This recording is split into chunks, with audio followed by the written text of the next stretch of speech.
Hello, everybody, and welcome to this episode of Infectious Control Matters. And today we're going to be talking to people I've known for a little while now, colleagues from the United States. So we'll kick off with Dr. Gonzalo Bearman. Gonzalo is the Richard Wenzel Professor of Medicine and the Chair of the Division of Infectious Diseases at Virginia Commonwealth University. He's also the Chief Editor of Antimicrobial Stewardship and Healthcare Epidemiology, and he's joined by his colleague Priya Nori, who works in New York. Priya's a professor in the Department of Medicine in Infectious Diseases and the Department of Orthopedic Surgery at Albert Einstein College of Medicine. And she is an assistant editor of ASHI as well. So welcome, both of you. Thank you very much for agreeing to chat to me.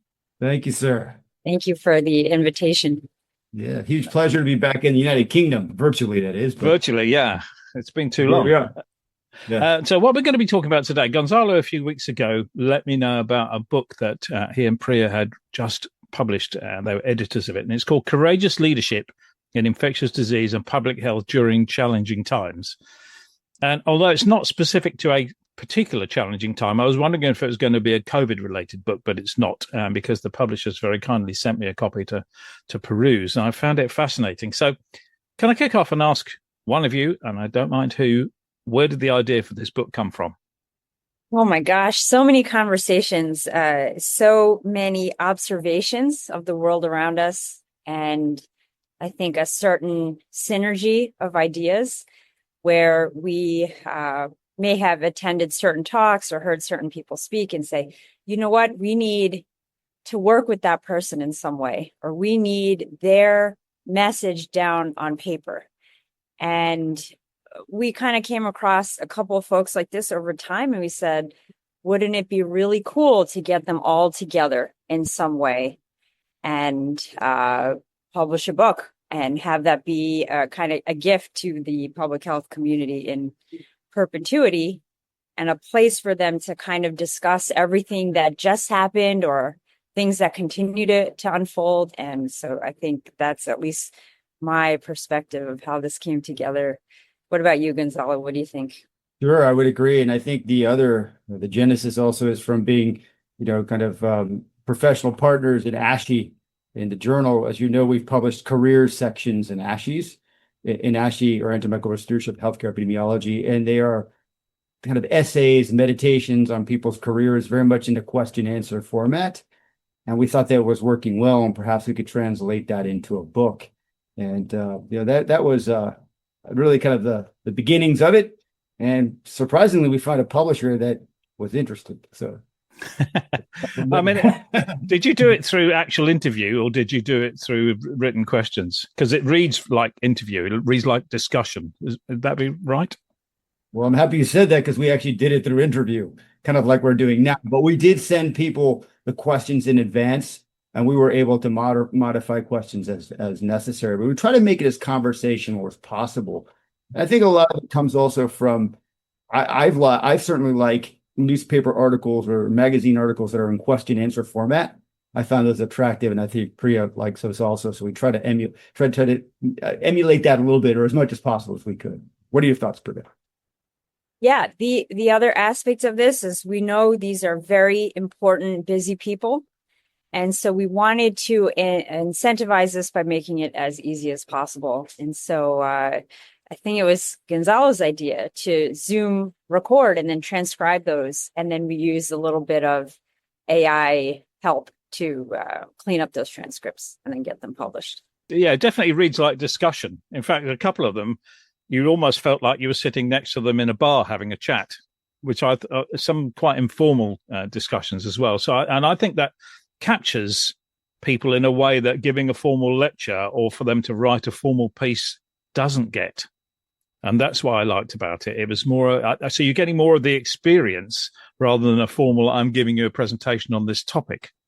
Did you get that sense when you were giving to some of these people? Because, people like Bob Weinstein or Keith Kay and Brad Spellberg as well, that were very discussional in their transaction and in their nature, I felt. Definitely. And it seems like some individuals are just happy to have a discussion with you. It was anything but forced. So that was my take on it, including the former governor of Virginia, Governor Ralph Northam, who's also a physician.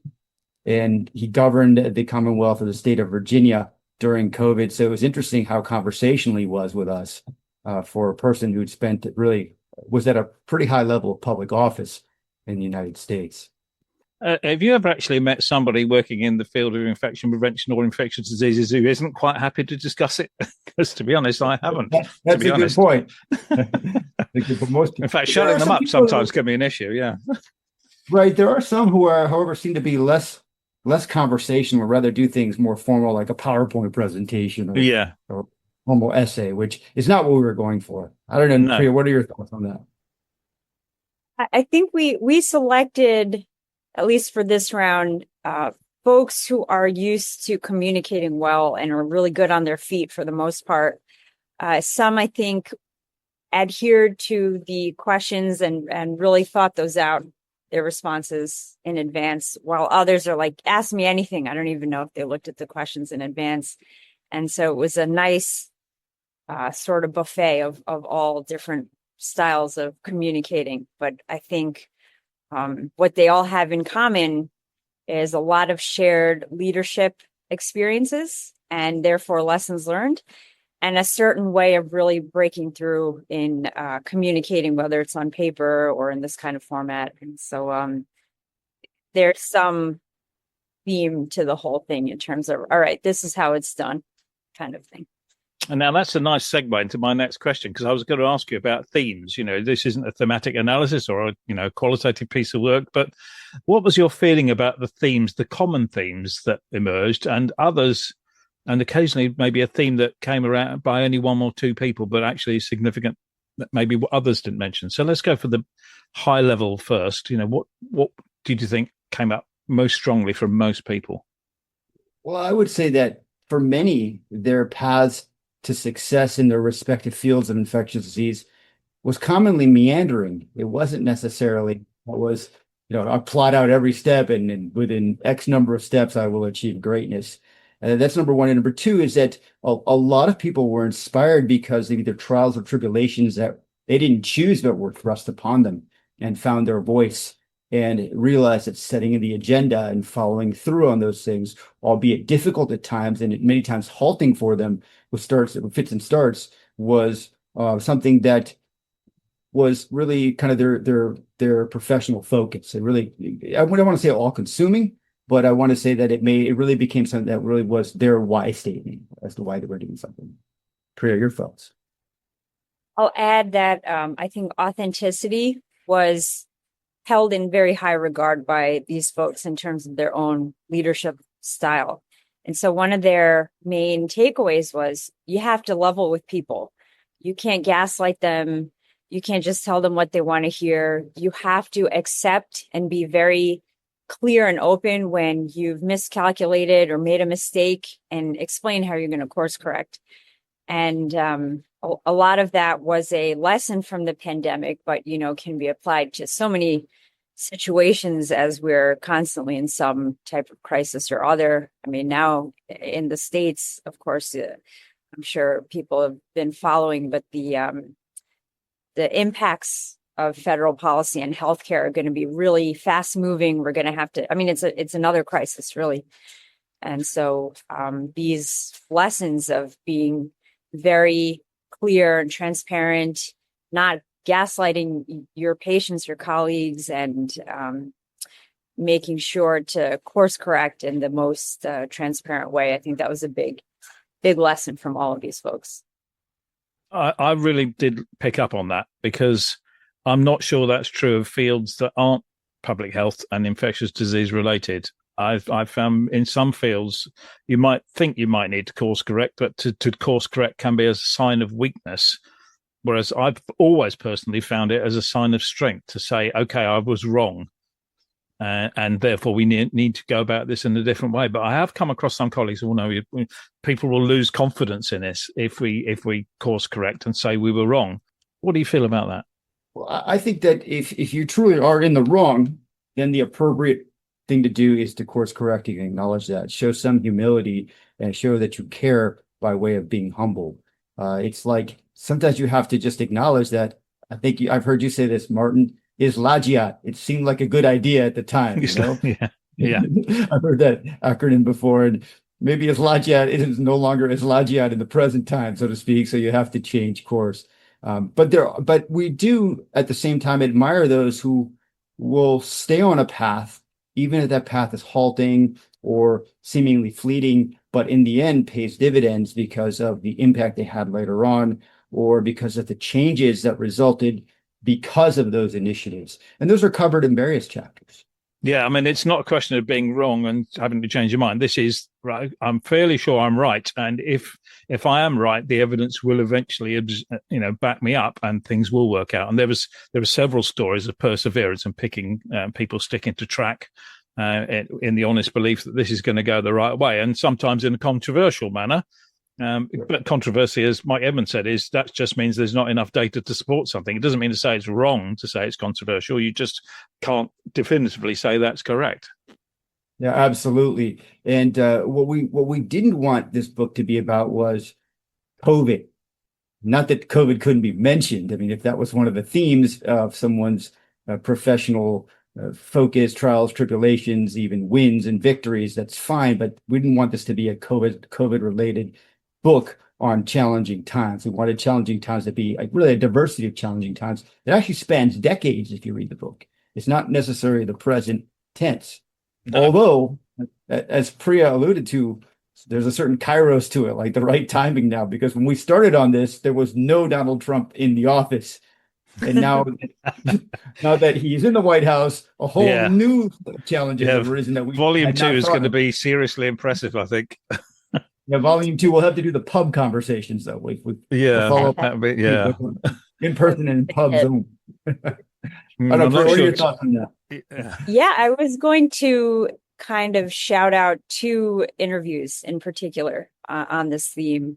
Arjun Srinivasan and Denise Ricardo, who are like high-ranking folks at the CDC. They're in the division, I guess, that deals with HAIs, healthcare-associated infections, that is antibiotic resistance. All the things that we in infection prevention and stewardship concern ourselves with all the time. And these are sort of the buck stops with these folks. And they had tremendous lessons to share, not just from COVID, but everything that came before that and some of what came after. And one of the main themes was about knowing when to apologize publicly, when to in order to maintain the public's trust, but also knowing when times are critical and the difference between crisis leadership and everyday leadership. And I think that was a big takeaway for me. So, for instance, Arjun said something having to do with, okay, is this something that we can marinate on, that we can think about and deliberate and hear all kinds of different sides and decide what we're going to do? Or is this being dictated to us from the top down because this is critical to our mission? This has to happen right now. And there's very little room for negotiating. And so making that distinction and knowing how to crisis lead versus knowing how to kind of be in maintenance mode, I think that's very important. And so one of the things that happened in the aftermath of this book coming out was we had so many nice messages from public health folks, especially being like, oh, this means so much to us, especially at a time like this. This is a really kind of positive moment in an otherwise very, very trying time for all of them. And so we were really pleased to be able to give them that platform and hope that continues. And we'll see. There'll be so much to share, I think, from these next few years, lots more lessons learned for folks in this working in this domain. Yeah. I mean, my heart goes out to people working in public health at the moment because they're seeing years of work coming to a staggering halt, and they'll be effectively like the people standing on the deck of the Titanic watching it sail towards the iceberg and feeling powerless. So their frustration must be phenomenal at the moment. So anything that gives them a little bit of succor, I think, would have been quite welcome, to say the least. Gonzalo, highlights for you?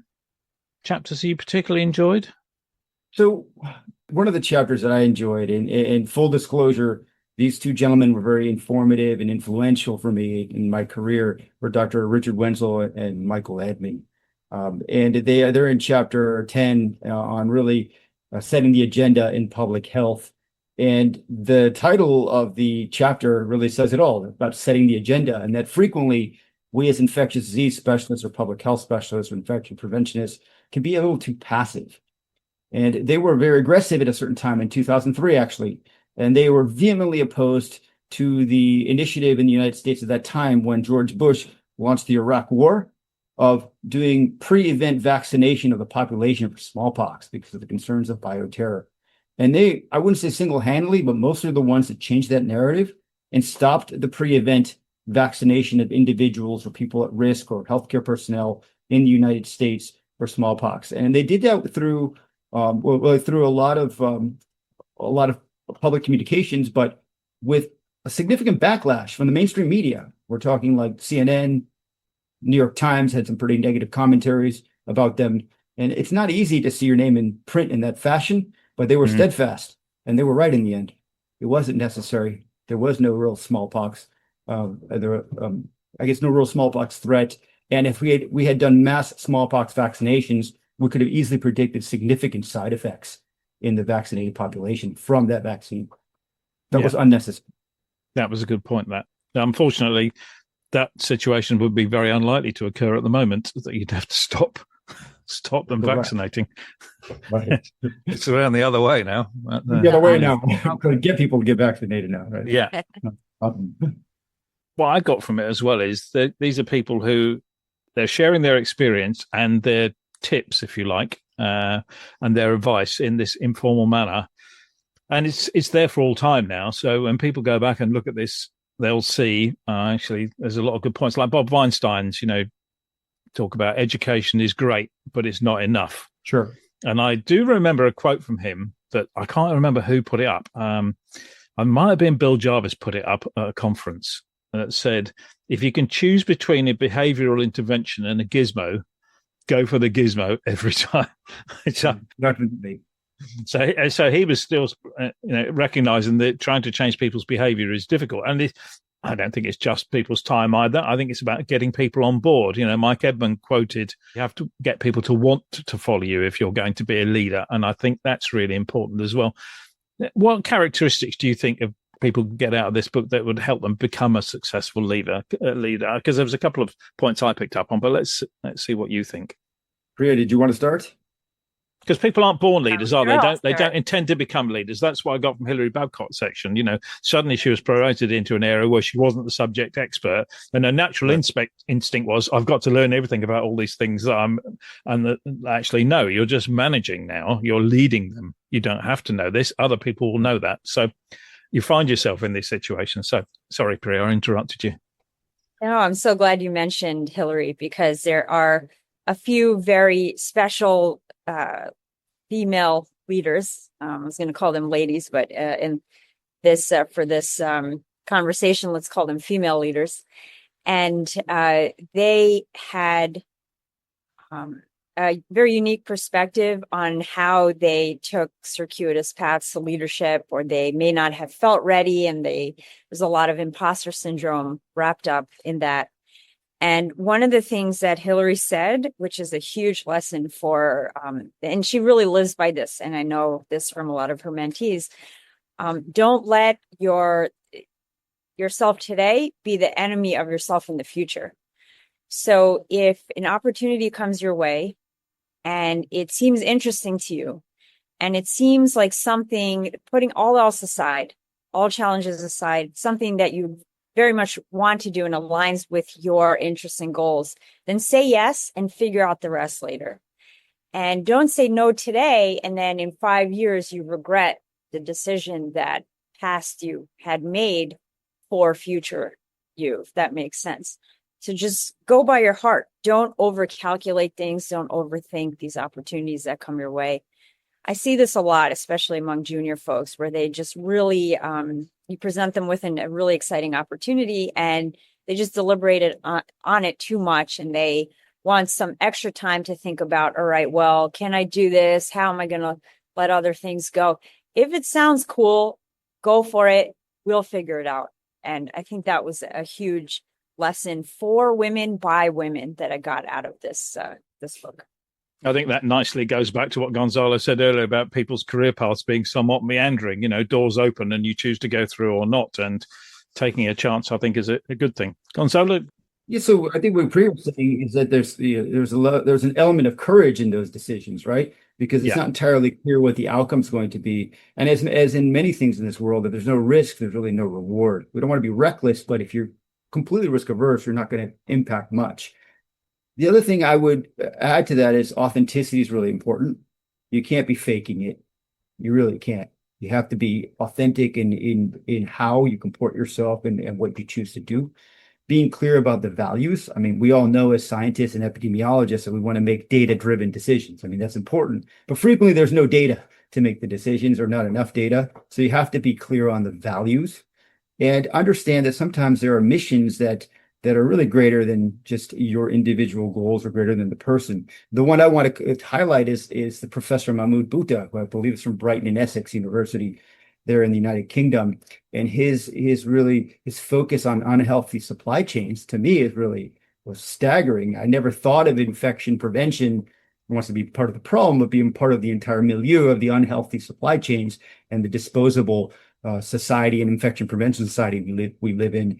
And I thought that was really telling because there's a person who clearly has a purpose or a mission that is beyond the immediate community of his healthcare system, which is another important thing to consider. Yeah, I mean, he was eye-opening. I've heard him speak a couple of times. And when you think of us being viewed as the enemy of sustainability, when really people don't tend to think, okay, we're trying to save antibiotics for future use, etc. But actually, there are things we could do if we start thinking outside the box and possibly being a little bit braver in our decision making there as well. And looking really seriously at the risk rather than saying this is absolutely no risk, therefore we're going to throw a load of things away. There will be ways around aspects like that. Any last comments then? I really enjoyed it. I like the conversational style, but actually it's the sort of thing you can just pick up and put down, read a chapter, pop it down. It's you can take it in bite-sized pieces. But I really liked people's tips and tricks. Bob Weinstein talking about be a ham, make people enjoy working with you. And I think Brad Spellberg mentioned that as well. If people enjoy working with you, they'll actually tend to follow you a little bit. I thought those were really good points. And also Keith Kay's talking about communication, the importance of communication, which we haven't really talked about, but also talking to people who are going to see somebody to ask for a resource. They're making a PowerPoint presentation, but they don't think to go and pre-brief people.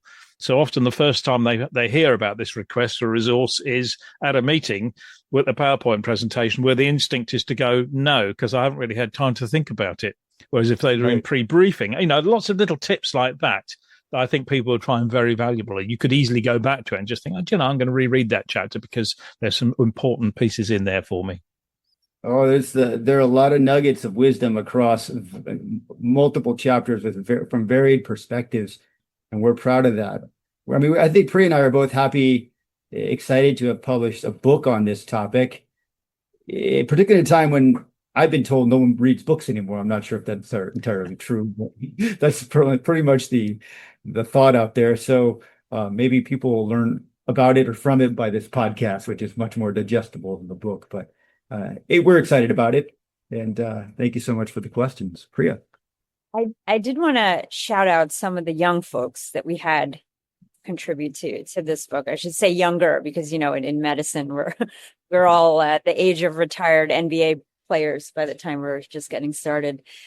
So Afole Mbaku is he's the brightest star I've ever met. He is the division head of infectious diseases. I don't even think he's 40 years old, but he is at Bellevue Hospital, the very, very famous in downtown Manhattan, very indigent population. This was the ground zero of HIV back in the 80s, and then again with COVID, and then again with Mpox. And so he has led the entire city in some of these efforts to really reach out to very, very marginalized communities and make sure that they were represented and seen and not shamed. And He speaks very beautifully about those things. And he is absolutely one to watch in infectious diseases and public health. I did also want to mention other people working in public health who are doing similar kinds of equity work. Madi and Jacinda, who spoke together, and they speak a lot about making sure there's a wealth of perspectives and diversity of perspectives, and how that really makes us stronger in all of this work, and why that's so important. And then we mentioned Brad Spellberg, who's always a riot, right? He just is, I think he's an exemplar of authenticity.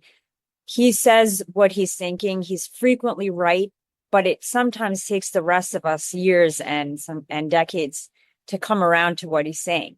And he will always prevail because he was right, and he's been saying these things very authentically and not relenting for decades. And so we're glad to have been able to include him. And then finally, I just want to mention Paul Sachs, who, if you haven't had him on, Martin, you really should. He is such an excellent communicator, especially in the written word. And he has such an interesting backstory of, writing for the Harvard Lampoon and always honing his comedic talents and channeling that into the work that he does as editor-in-chief of clinical infectious disease and lots of his other work. So I think at the end of the day is a long-winded answer, I'm sorry, but these are all really cool folks that you'd want to have coffee with or have a beer with.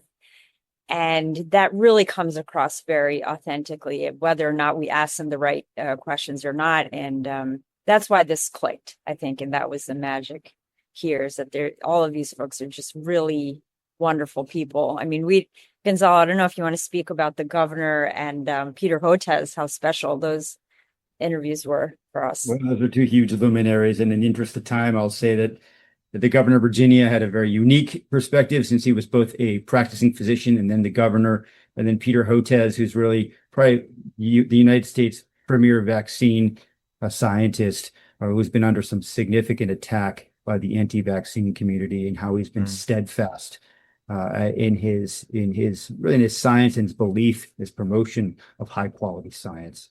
In the end, these were all very inspiring discussions. We learned a lot. We certainly were inspired, and we were also humbled by people that were so accomplished, yet so willing to chat with us. It was really a great experience. Yeah, their generosity was special.